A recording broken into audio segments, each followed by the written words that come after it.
Hello, everyone. Welcome back to another episode of our lore series. I believe this is lore episode 10. I am Colin, the lore master, since I feel like that's much more fun to say than dungeon master in our campaign settings and stuff like that, or game master. Both those sound weird to me, so I'm the lore master, and Luke is also the lore master for second campaign. We are going to be interviewing Deidra over her character, Millicent of the East. I got that right tonight. Yes, which is, good job. Yes, because I stumbled a little bit last session there. I think everybody was having a good jest about that. So this is our lore series. I know I tend to explain in every episode what this is about, but sometimes we're going to go over the mechanics of like lore history, the gods. Sometimes we're going to go over an NPC, a character in the campaign, and more recently, and the majority of the episodes that have come out up to this point, the last 6 episodes, Deidra being the 6th player, have been our interview sections. So you, as viewers, get to understand a little bit more about the characters, or you get to understand a little bit more about D&D, or you get to understand a little bit more about a class and how maybe a new player, which is where Deidra's at on some of this, gets to play a character in D&D. So we're going to discuss a little bit of all of that here. You want to introduce yourself a little bit? I'm Deidra, and I play Millicent of the East. Yeah, wonderful. Yes, so Deidra, you joined us, was it November? You got in here November? Yeah. Yeah. It was November. I think we had a player that was in here for a little bit. Shout out to Loki. But he moved, and then there was a couple sessions, and then which was fine because I think we were still having our rotation of guest DMs, and then you got to join us in November. So, was this your first exposure to D&D ever? Yes. So no prior knowledge? No prior experience, no prior knowledge. Okay. Thrown in. This is my first ever character, first ever campaign. Okay. First ever party. You watch anything like Critical Role? Know anything about any of those big people, big channels? No? Okay. Nothing. All right. So. It was a complete. I mean, I knew of D&D. I knew lots of friends who had played D&D. Okay.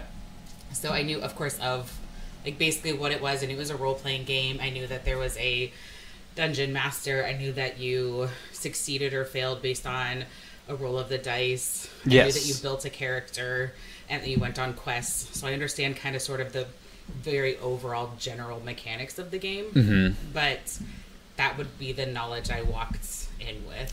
So what and every interview is a little bit different, but what initially well, we'll start with this. What initially got you to come to our campaign other than, was it just a Krista invite, or do you enjoy fantasy in general?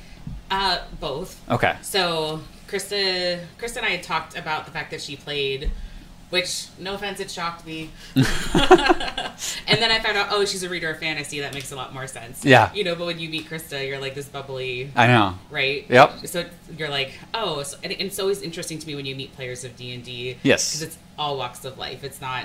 Right. Like everyone, I think, thinks of it as, like crazy pale pasty nerds or whatever, but it's everybody. It's. Right. It's so. I feel like that also comes from some of the older school D&D folks, whereas I feel like now it's a little bit different of a vibe. Like you said, there's all walks of life here. In particular, even the people at the table are so different, even outside of their characters. Yes. Like, because you're pretty warm and bubbly to talk to too, but Millicent is a little bit gruff, which is super fun. Yeah. So we're gonna dive into that. So tell us, and I have some foresight knowledge, how it was creating Millicent. What was going through your head when I was sitting down with you to go through it? Was it just absolute crazy, or? It was, I have no idea what I'm getting myself into. I have no idea what's going on. He's asking me these questions. I have no idea what any of this means. Mm-hmm. So you were helping me create this character. and you're asking me questions, and I was like, it was basically me going back, kind of like like it's like when a therapist goes, well, how does that make you feel, right? And so I felt like I was going back, well, what do you think the party needs? And then you would go, well, I kind of think this, and I go, oh, hey, that sounds great, you know? Okay, just to see, just kind of like going, I have no idea, and I have no preference. I don't care if I cast spells. I don't care if I do this. Mm-hmm. Like, I just really wanted to be in the game to see if I liked it, to see if I enjoyed it as much as I thought I would. Yes. And just happy to be doing something. And it's interesting to me that now, having been in sessions, I'm like, oh, this is actually the perfect role for me, because I'm not like a barbarian would have been the worst choice, because I'm not someone who like is a charge ahead, just whack and smack them. Right. And I'm not a rogue. I'm not very good at sneaking at all. Right. Like, I'm really, really good at just like having horrible initiative and being the last person to go. Right. And well, I think and going, oh, you're down, I'll heal you. So Get back up and fight again. There's two things that I love about a cleric in general. I've had the opportunity to also play a life domain cleric in one of the campaigns. Shout out to Stu. And just what I liked about it is the flexibility that it had as a class that kind of allows you to do a little bit of everything. And for a beginning class, I think that is particularly great, because it exposes you, because you do have to cast spells. Like the group already sees you as, I think, the main healer, which is the important part of a cleric. You do have combat that you can get into and use weaponry, or there's some of the things that I haven't personally seen in a campaign before is the dedication to checking out the general vibe of the dungeon that you're in. So is that just a intrigue of yours? Like, when we enter a new dungeon, is it a thought every time you enter, like, I gotta check for traps and I gotta see the vibe? It is? Yeah. Just every time. Every time. Okay. Yeah. Like, we walked into the witch's house and I'm like, I want to know what's good and bad in here. Yeah. Yeah. I don't know anything about this witch, but but my rogue is freaking out. Yes. Right? And this guy seems really... my blood elf over here seems really shady, right? And this is his mother, so Lord knows what we're walking into. Like, detect good and evil right away. Boom. Like, what do I have in here? Right. And so, looking around, and so I know, okay, I feel pretty safe. It is the newbie trusting yet, though. I think Millicent is leaning more towards Ben and Fitz. Fizzle? Fizzle, thank you. So Fizzle is the door gnome. Fitzy. Okay, Fitzy. All right. Because I can't remember his name. That's wonderful. I think John loves when his name's mispronounced too. So. Because they're the most. They're even keeled. They're exactly. Even though they have alignment, I think both of them are good nature alignments. So that's already going to cue off of where you're aligned is. You're all a little bit of do-gooders, but both of them are pretty neutral and fair. Yeah. Whereas Curad and Darling, while I think they're good, they're both very chaotic. Yes. They're gonna unintentionally find trouble. Then you have Ritz, who is seeking trouble. Seeking trouble. Yes. Yeah. It's a good blend of balance, and I think for DM standpoint, it's awesome to have a player that's engaged of doing a vibe check of the dungeon. Yeah. Are we stepping into occult stuff, or is it just a normal house? Yeah. No. So building the character was a little bit of a wild process, and you didn't have a session 0. We built the character half hour before we started the session. And then you came in probably 2 hours after. I think it was roughly. The players took forever to get to you that session. They're like, we're gonna shop and we're gonna go get prepped, and I was like, I know, it was really funny though, like watching all of them go. And then the funny part is you would ask like, well, what are you doing now? And I would lean over to Kristen and I go, he's not asking me, right? And she's like, yeah, no, you're not in yet. I'm taking a picture. That's how much I knew about D&D. Right. Like, that was the best part. No. I'm like, I have this character and I'm like trying to read through all her stuff. And then you would ask questions and I'm like, is he asking me? She's like, no. So, cue in more of a role play standpoint. What was Millicent's initial reaction to Kira popping open the chest? Well, knowing the fact that she is a dwarf and the fact that a half-orc pops open the chest, I think her initial reaction is, ugh, out of the frying pan and into the fire. Yeah. Right? Like, you had goblins that put you in this chest, and now now another green person, right, is opening this up. She doesn't know what to do. Yeah. But then the first thing she says is hello, and you're like, okay, maybe this is going to be okay. Yeah. And then it spoke to me nicely. Right, and then everything just kind of pops out, and away we go. And then the rage starts going, and Ben cuts the ties, and yes, and then I could get in and kind of go, well, if they're fighting the goblins, then I guess I'm going to be fighting with them. At least a temporary enemy of my enemy was very much your introduction to D&D. Exactly, enemy so, of my enemy. No, and then combat, you did really well at combat. Like, for a new player, I think there was some general questions, but D&D Beyond, I think, does a fairly good job of making it easy. Once you, like, understand that there's a roll to hit, and then there's a roll to do damage. So she just wants. If you don't want a cat on you, no, I don't mind the cat. Okay. I just didn't want her to knock the camera. Yeah. So how has combat been for you moving forward after your first session? I know you've had 3 or 4 sessions, maybe more than that, under your belt now. But so it's. I always forget that.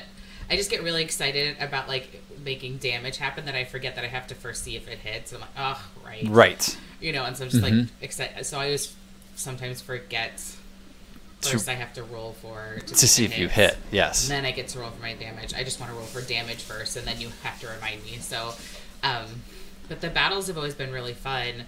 Where I struggle a little bit in the battles is just sometimes always like you only have still a certain amount of spell slots.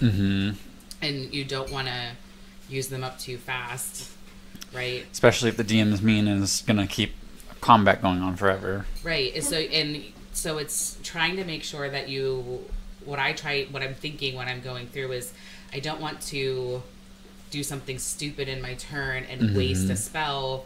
And if I'm too far away, I don't have any long range weapons. Right. So there actually was, I think, one time where I said, that's all I'm going to do. Yeah. I didn't throw a spell. I didn't do anything except move closer. Yep. Because that felt like the best action to do. So you're already experiencing the spellcaster dilemma of what is my longevity with my spells? Yeah. Like, when is a long rest going to happen so I can replenish? Which is a constant battle for most of the spell casting classes in general, like that I've played and experienced.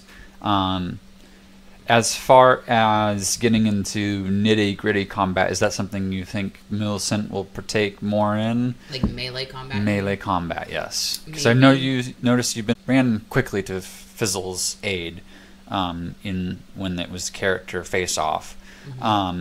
But I noticed that you haven't done as much like in-person smack them with a hammer type thing. Is that just being cognizant, trying to find where you're at? Oh, you mean... you haven't been in the fray a lot. You've done a little bit more range than... Yeah. Yeah. So are you talking about... when you mean when I went in... Oh, I went in to attack Fizzle, you mean when I was No, you went to Fizzle's aid at the very end of the combat because Fizzle was trying to get out of the room and 3 fairies were going after him. Oh. And then Millicent finally got free and you were trying to get over down to him. Oh. So. Yeah. Yeah, I think also too when I'm thinking about maximum damage, when I look at my melee weapons, the damage just isn't as high as my spells can be. And so, and some of the spells that I have don't require saving throws. Right. So it feels like if I'm going to do something, long range spells. So are you better want than... you want the auto hit, like you want to hit. Yeah. Okay. Does that make sense? Yeah, totally. And plus, then when I'm sitting there, but then at the same time, what I weigh that against is, now that I'm talking with you, I guess I'm thinking this through now. That's what part of the series is about. So the melee attack might be better, though, if I'm trying to save a spell slot for healing, if that's my main role. Yes, so let's take a cleric. Quick look at your character sheet. So, that's interesting, actually. Well, let me look this up. Here's something that I might learn here.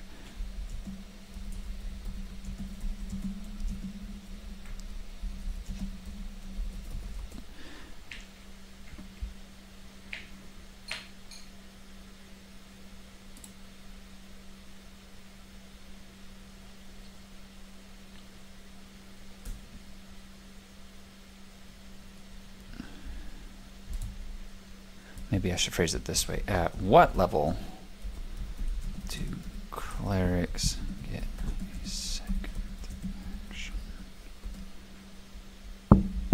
Oh, because I only have an action and some bonus action spells.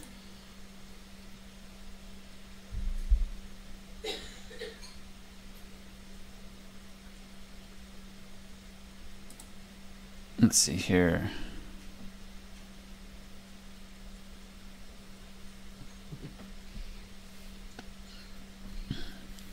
So, yeah, so that's interesting. So, like, with a lot of the martial classes, so that means weapon in hand hitting physically instead of a spell, you get 2 attacks per 1 action. So, a fighter would, a barbarian would, I think probably a paladin does as well. So, that might be something to look into on. Pretty interesting because it'll be a ramp up on your current knowledge to multi-class. It's not usually something you stick with somebody beginning out, but it could improve the benefits of using the hammer or the sword of sorrow. So basically, dealing that max damage, it's like a lot of the fighters, you know, they might have a sword that only does 8 damage plus 2 or whatever, but they hit twice in one turn, and they get two attacks per action, or they get 2 actions, or whatever it is. So the life domain cleric doesn't have that mechanic. So there are ways to add that in at some point if it was something that you're focused on. But it sounds like you're really enjoying using the spells. At this, to shift more into looking at your character sheet. Okay. So first off the bat, Millicent is a very low initiative. So you do start last, like you were saying a lot of time. In fact, her initiative is a -1 because her dexterity is sitting at a 9, which determines how high your initiative is. The cool things about her as a life domain is you have probably why your spells hit a lot of times, and even your checks will land more often, is because your wisdom is sitting at a 20, which is the highest natural number you can get for a stat without weird things like my campaign tends to provide at different points. You also have a 19, which in Constitution, so you are one of the beefiest health members. I think Ritz and Fizzle are actually close to you. I think you're smushed in between. I think somebody's 102, you're 103 hit points, and somebody's like 104. So you guys are at the top versus I think everybody else. So I have 3 in the hundreds, and then I have 3 in the 80s. Yeah. Like, so it's like split. And it's hard when I'm the one who's hanging back and have one of the highest amount of hit points. Well, not necessarily. So the next thing I was going to get to is, and this is advice to not be afraid to enter the fray. It's because you have a armor class of 25. That's to say, and that's the second part. I have an armor class of 25, and I'm hanging back. Yes. So you already don't get hit typically because you're wearing massively heavy armor. And actually, just for mechanics, so she has a 15 in strength and her constitution's a 19. But if you look at her armor, one of the armors that we gave her was Dwarven Plate, and that states, while wearing this armor you gain a +2 bonus to AC. In addition, an effect moves you against your will along the ground. You can use your reaction to reduce the distance you are moved by 10 feet. So like if somebody psychically pushes you, you can reduce that by half. So like if somebody's trying to push you off a cliff, like I have an enemy that pushes you off a cliff, and fall damage is a thing in D&D, and it's 10 feet that they're trying to push you off, you could reduce that to 5. So something to keep cognizant of there. Okay. Some other things that I think would be interesting for you to remember now. So you have the Sword of Sorrow. Mm-hmm. Okay. And so that's already, you can see in your defense section. It's harder to see on your screen. I think it's at the first one. It's the second one for me. Yeah. Okay. So in there, you now have, because of Dwarven Resilience, you are resistant to poison. So if I say poison damage, resistant means you take half of what I just said. So if I say 8, you take 4. Same with piercing. If I say it's piercing damage, so... And that's because of the sword, though. No, that is because of the sword, yes. And the next 2 are because of the sword as well. You are immune now to cold damage. So if I say, it's cold damage, there's a blizzard or something like that, you take 0% damage from that.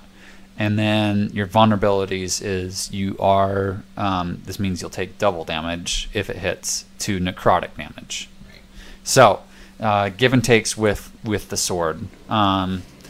You have, the other reason your AC is so high is you have a +3 shield, which was one of the easiest items to just give you in general. Mm-hmm. So that's easy to explain.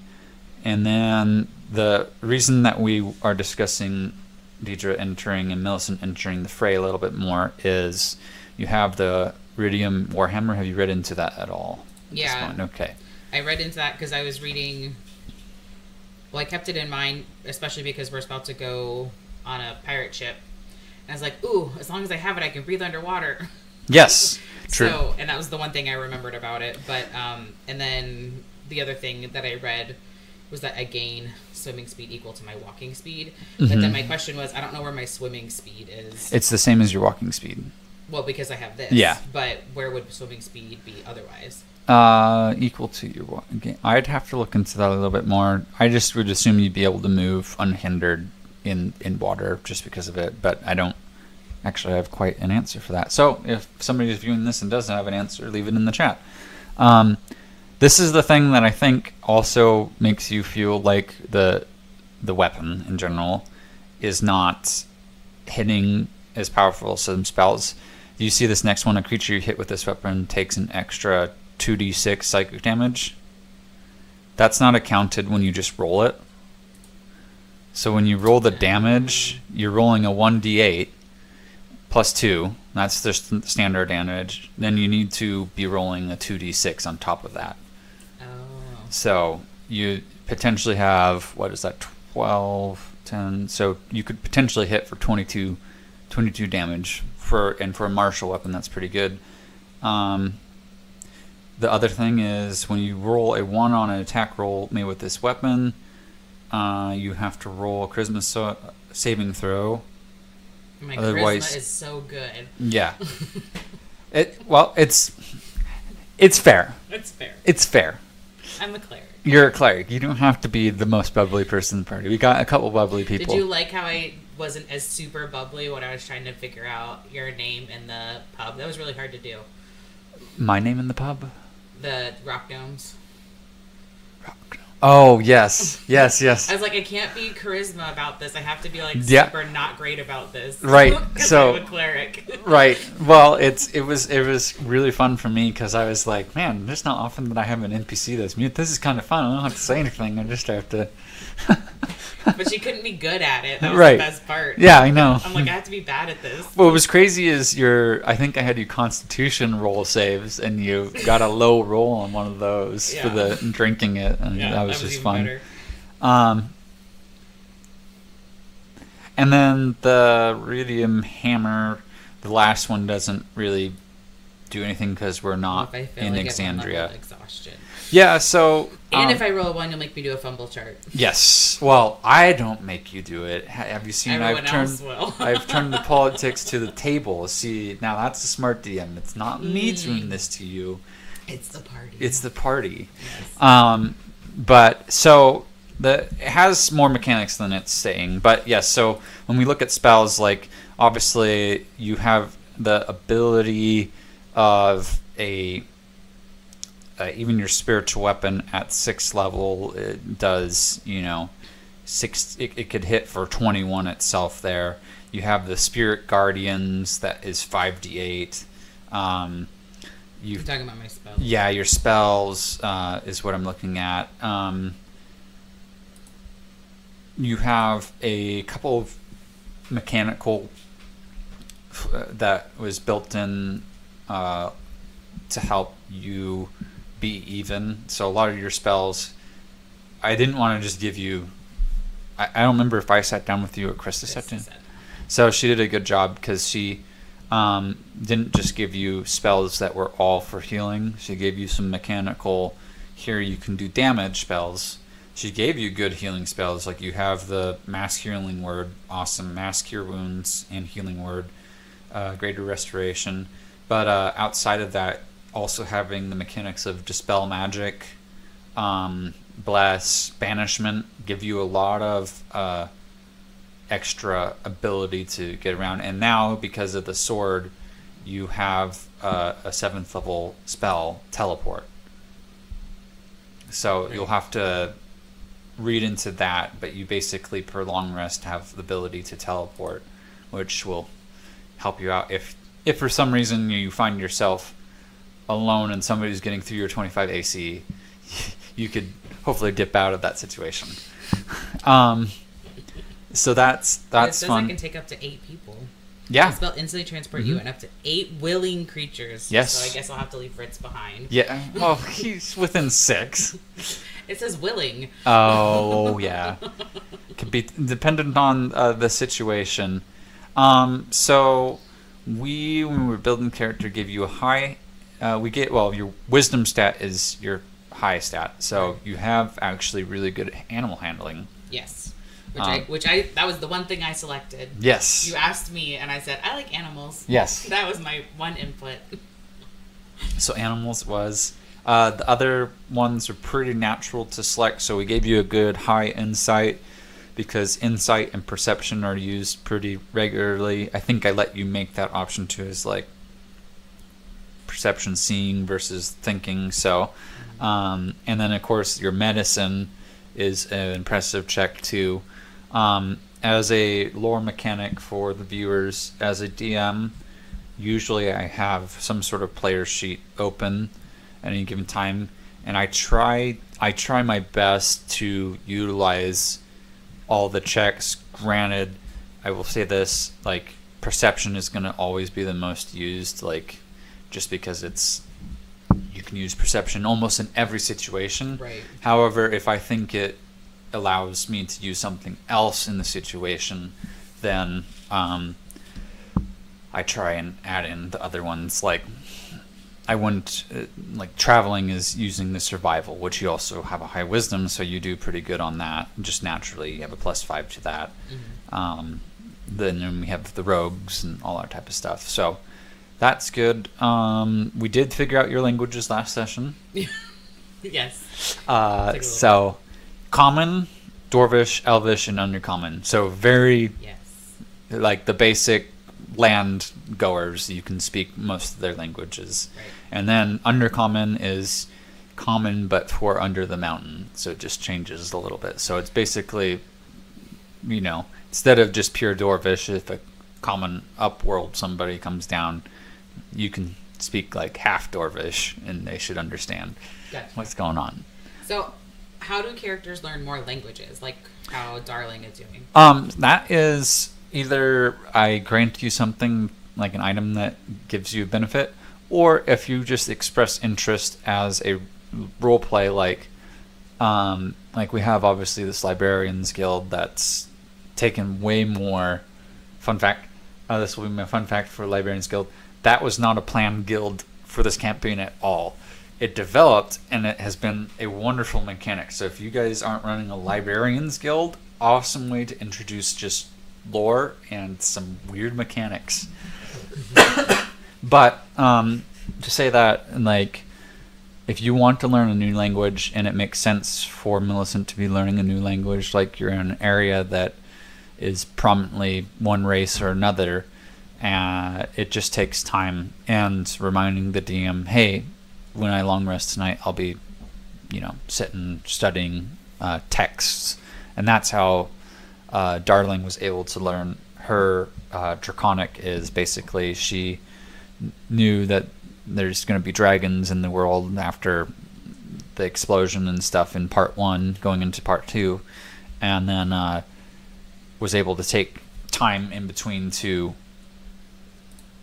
basically before long rest say, hey, I'm going to work on my books. And I was like, great, so take 3 weeks in game, like after 3 weeks or so about, as long as you're reminding me, then we'll say you have enough running knowledge to communicate in X and X language. So it's just a complete. And on the sidebar, if you are ever like, no, I would really like to learn the language, you can always message me. Mm-hmm. Like I keep open. Well, I have the setup right here, right now. I have the laptop open, I have the phone, and I have the iPad. I see messages come through. If I'm not in the middle of like already focused on somebody else. Usually I still see it, but I respond to it when I can. So if you're like, you don't really want to break the role play of the thing, but you're like, I think I'd really like to learn X and X language, just message me and it'll be worked in pretty quickly. Okay, back to a little bit more. We went through inventory. We went through some spells. You're very balanced just in everything. So have you figured out what channel divinity is for you as a cleric? The spell? It's an action. Oh, an action. Mm-hmm. I read it once. That's probably all I've done. So you, as a life domain, you have turn undead. You can push him away. He's old. He's good. Which means you use your holy symbol and you can basically turn the undead to like be on your side for a bit and fight for you. Like they'll go attack anybody that is not you and whatnot. So it's good if you're surrounded by undead. Mm-hmm. So you only have undead. I always think like zombies. Yes. Okay. Yes. The reason the party isn't usually experiencing something undead right now is zombies are a little bit of a lower mechanic. So for you as a new player, I will say this. In campaign 1, I took the players to level 20, which is the same intention for this campaign. So when you're in the campaign, you'll be level 20. However, to put it in perspective, level 20s are near gods at that point. Like, you're almost deities yourself. So with the mechanics and magic that you can get access to, wielding type of weapons and stuff like that. So it's just a weird, not a weird mechanic, but it is how it progresses, is to basically, at that point, you should be able to contend with gods or high level fae, demons, whatever. So, but I forgot where this was going, to be honest. Why I was talking about divinity. Channel divinity. Yeah. So yes, undead are lower level characters. You see them usually in the beginning of a lot of encounters when you're low leveled, because they're super easy to introduce. Your players can usually get through them, that type of thing. Mm-hmm. But I started the campaign right off at level 3. So when we first started the game, players were level 3 right out of the gate, because it makes it more fun to play. Like to be honest, folks, I don't like my camera's over here. To be honest, folks, when you are playing a brand new campaign, I bet everybody would be able to admit that levels 1 and 2 kind of just are like, meh. It's when you get to 3, you're like, yes, I can do stuff. So it's so much more fun to start off a campaign at level 3. Maybe that will change with D&D 1, but we'll see about that. So your divine things, you have 1 slot, and it's on your actions. Right. And you have 3 different things you can do. So you have the Preserve Life. As an action, you can restore 50 health points creatures within 30 feet of you. Choose any creatures and divide those hit points among them. So basically, you have 50 points that you can just auto give anybody, including yourself. So if you're like, oh, Ritz is down and I actually want to help him, but I am running out of spell slots, but I still have my channel divinity. Don't I get an extra one of those with one of my weapons? Maybe. I think there's like an amulet or something. The amulet of the devout, I think, gives me an extra one. Possibly. So, let's see. Amulet of the devout. Channel divinity feature without expending one of the feature's uses. Okay, so you get 2 then, essentially. So you could use 2 of those. So then you have the turn undead one. That one has big, long explanation. I'll let you read it. And then intervention. So you can roll for your deity, which is light, I believe, we discussed, to intervene in combat. However... I've never felt so loved in my life. I know, this cat loves new people because they're like, they're actually touching me. They love me. Buddy. But the big thing to read here is your DM chooses the nature of the intervention, and in Baldur's Gate, basically you use it once and you can't use it ever again. This one is once every 7 days in game. I've never had a player use it, so I don't actually know what I would choose to do in that time.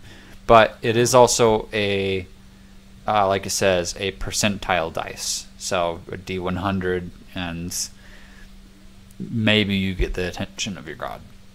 Right, because it's the possibility that the god doesn't give you and you use the slot. But, if a god comes to your aid and you guys are still sub-level 18 or something like that into combat, the god should therefore be able to deal with anything that you're struggling with. But it's on a percentile. So it's a chance. Roll the dice. But so those are mechanics that you have, and most clerics have, that allow you to do spiritual weapon. So what I didn't realize was that the channel divinity was one of those 3 things. Yes, you could choose any one of those 3, mix and match, since you have 2 slots. Okay. So you have spiritual weapon as bonus attack, meaning after it's cast, which you can cast as a bonus action, you can move it as a free action and attack with it. So it's a great mechanic if you don't want to be in the fray. You can send your spiritual weapon. It has a 60-foot range, so you can. That one. Yes, so you can pop it in. It doesn't always hit, but you have a 12 hit DC because your wisdom's so high. Yeah. Odds are you're gonna, in an average AC character of like 16, 17 AC, you only have to roll a 4 in order to hit with your spiritual weapon. So chances of you getting a hit with a spiritual weapon are pretty high. Let's see. You have some ritual spells. So ritual spells don't necessarily take up slots. So this is in your actions page too. So you have purified food and drink. And then you have commune, which you used actually in a session recently. They take spell slots? You don't have to use those spell slots with the ritual. Oh, I don't? No. Because purified food and drink for me is level 1. Yep. But if you look on your actions, it has that R. If you see an R on it, it means it's a ritual. So, Where do you see this? I can show you on the page here, and okay. I'll see if I can find it on there for you as well.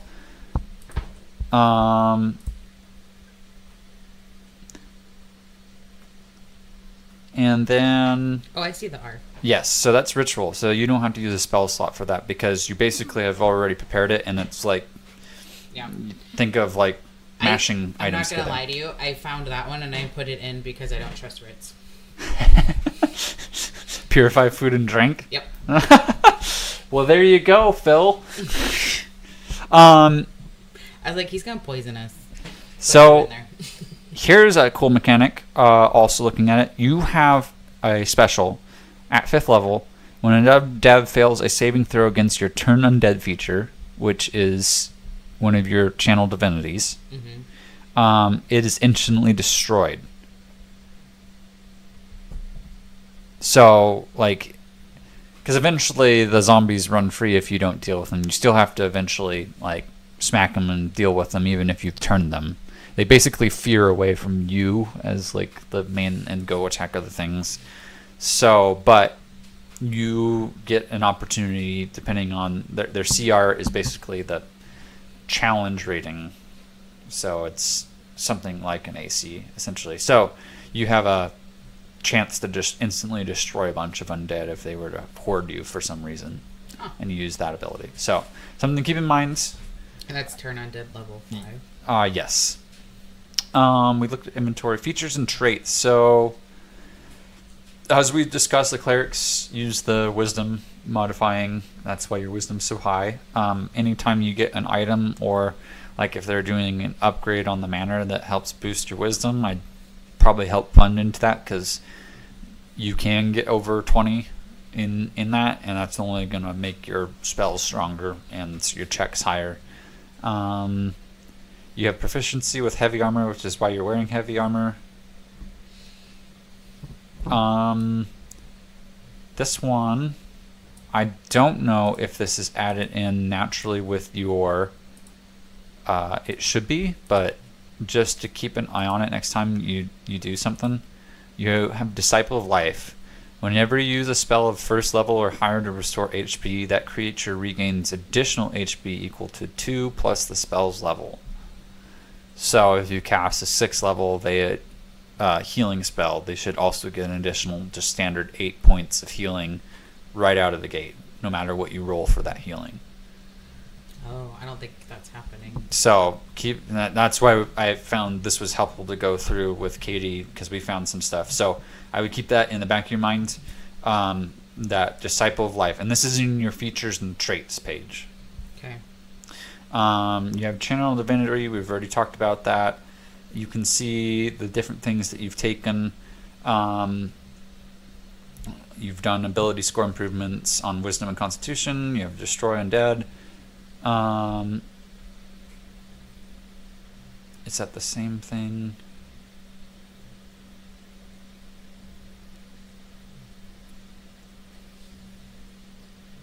You also get, so you have another feature on you, Blessed Healer. So this is the same thing as the Disciple of Life, okay? However, it's whenever you heal somebody else, no matter what, you automatically get healed too. So what it says is, when you cast a spell first level or higher that restores HP to a creature other than you regain HP equal to 2 plus the spell's level. So if you, again, cast a 6th level healing spell, you will get 8 points of healing when you heal Ritz. And I'm just using Ritz for example, because I keep picking on it. Yeah, exactly. So I'm the only one who knows he's truly evil. Right. That's why you hold those cards. Stuff. Yeah, I hold those. I haven't told anybody yet. No, I don't think so. But I don't know that there's been a lot of like roleplay where there's a lot of discussion for Millicent at this point between people. You're kind of following along, but we're developing friendships as it goes. So, Divine Intervention, we already talked about that. That's your deity. You have Dark Vision. So if it makes sense. Mm-hmm. Your Dwarven combat training is why you're good with battle axes, hand axes, light hammers, and warhammers. And then whenever you make an intelligence check for history relating to stonework, you are proficient in it. So you double whatever your history check stat is. So your history. What does that mean when it comes to stonework? Like building things? Anything stone. So if I'm like describing a castle that is made out of stone, and you're like, could I roll some history on this? You go up, and then I could give you, this. You would understand that the origins of this were not built by humans, that this was actually a Dwarven stronghold that was lost to the people. And actually, you have enough insight about this place in history that you know somewhere in this facility is secret ways into it. Got you. So I'm automatically proficient as long as it's made out of stone. Yes. What if it's words in stone?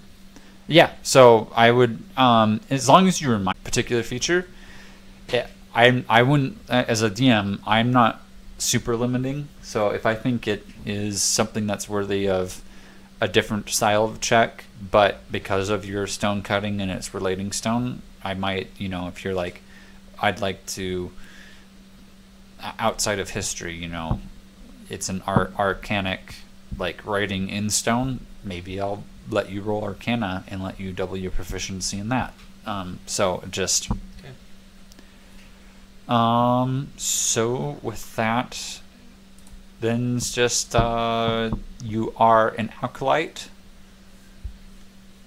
You command the respect of those that share your faith and can perform religious ceremonies of your deity. Provide free healing and all that type of stuff. And we went over a few alignments. You have a lawful good, so I think you're playing true into that, where you're not a murder hobo. I don't know if you know what a murder hobo is, but that's what Ritz is. Oh. Not really. Ritz is, we don't have any murder hobos in our D&D group. You get some people that their sole purpose while playing D&D is to kill everything and everyone. Mm-hmm. And cause the most chaos and destruction ever. But we're pretty tame.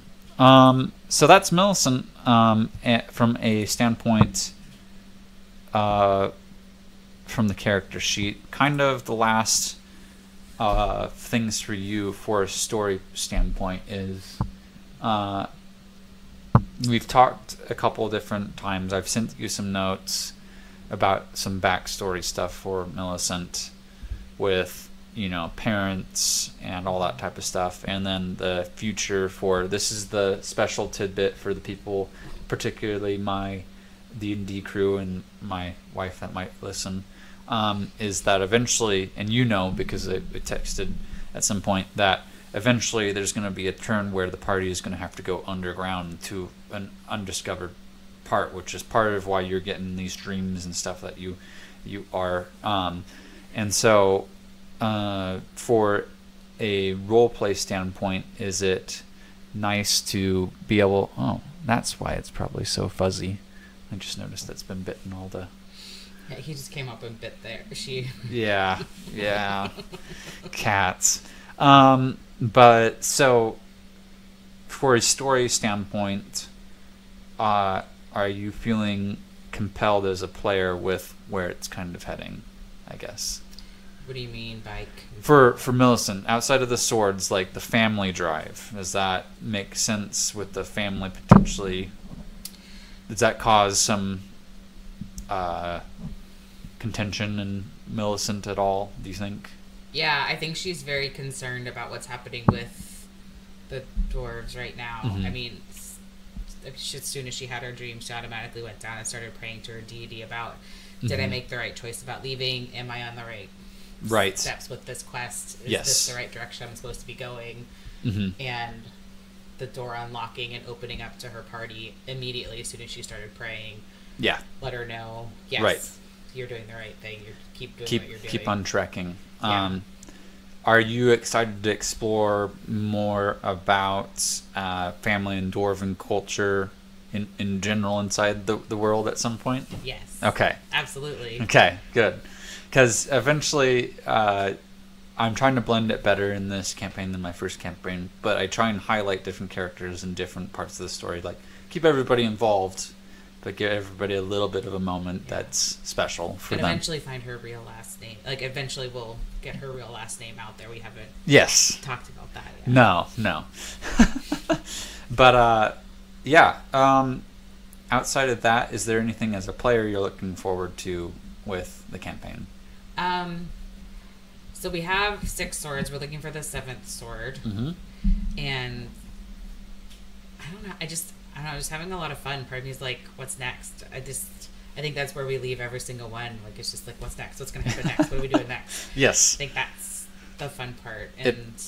And I'm glad to hear that response, because as a DM, that's all my job is to do, is kind of keep enough of a engagement that there's fun. It's fun for you. I don't want this to be a chore.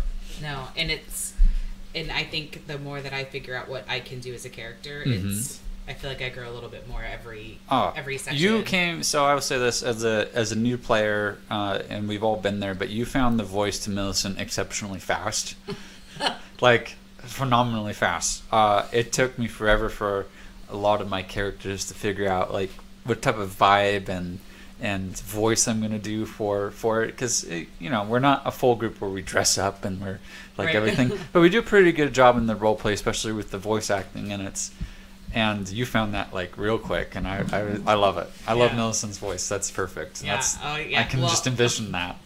Well, it was funny because when I remember sitting there, the 2 hours that I was sitting, kind of watching everyone do what they were doing and trying to figure out like the mechanics of the game and how it worked, which was fun. Yeah. And I was actually really grateful for that. But I remember sitting there thinking, okay, she's a dwarf.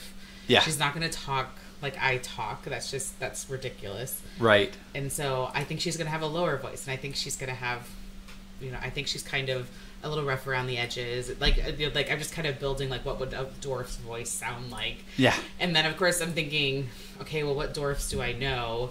And most recently like Game of Thrones, I'm like, okay, well, but those were humans playing dwarfs, like Yeah.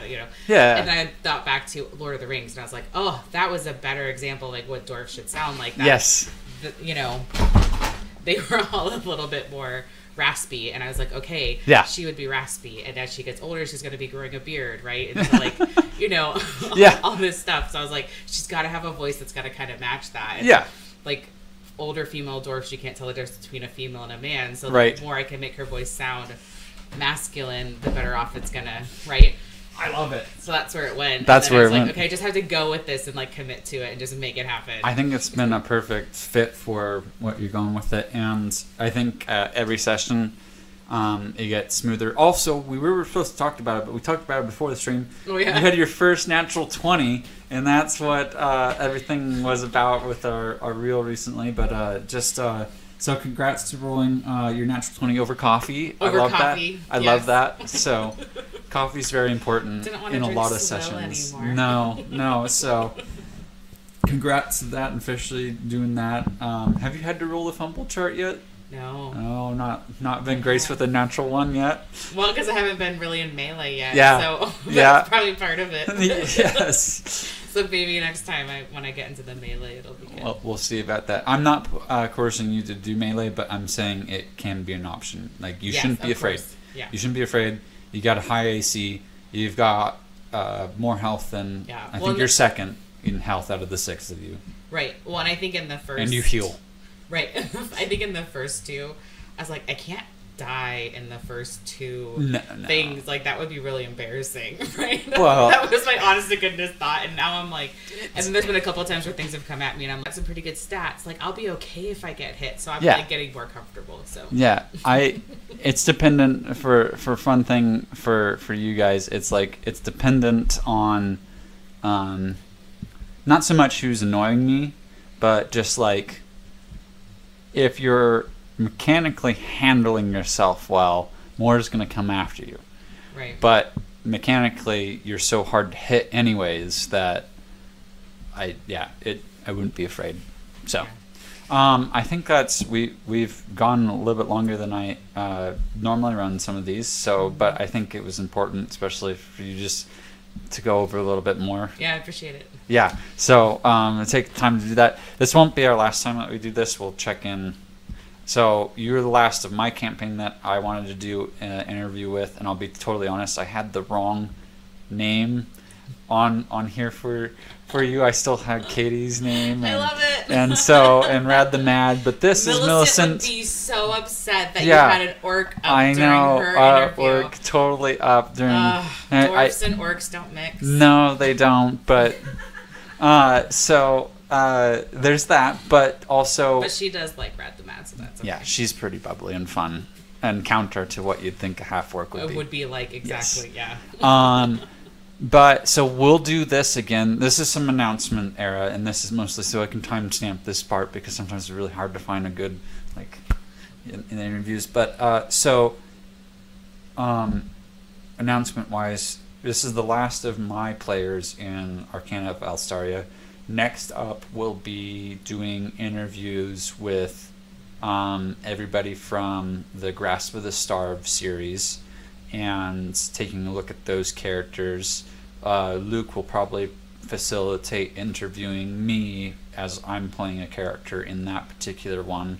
And then outside of that, then I'm probably going to take a little hiatus from interviews, and then we're going to get into some lore building, characters, look at some NPCs, and we are nearing the end of part 2. So you'll get to see, I like build-ups. I don't know if you've noticed that a little bit, but I like build-ups. I love music that probably comes from my love for different music genres, but it's like I love the slow, and you build more, and it just keeps create that tension, and then create that you get tension. there, and then it comes. You can come back down and dynamics. So that's why there's 5 parts to this campaign. So you got plenty more to go. Granted, part 5 is really short. So, but you're gonna have plenty of time to grow into Millicent. You've been doing an awesome job, and it's been particularly fun to have come aboard and to fit the group great.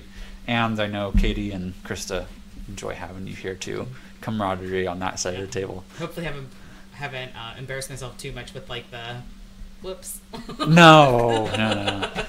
Yeah, I mean, just as a side talking point, it's like a lot of people still consider me a relatively new DM because I've only been at this, I think, 3 years D&D total. Yeah. So there's times where like I don't know something within D&D. So that's actually what this thing is here. Mm-hmm. Is it has a lot of the rules. Granted, these I kind of understand, but then sometimes there's a spell. So when you have me go read that out to me, it's either I haven't looked at that spell in a long time, or I don't know the spell, so I need you to tell me what's going on with it. Oh, yeah. Mm-hmm. So there's learning on both sides of the fence there, so it's not just one directional in that.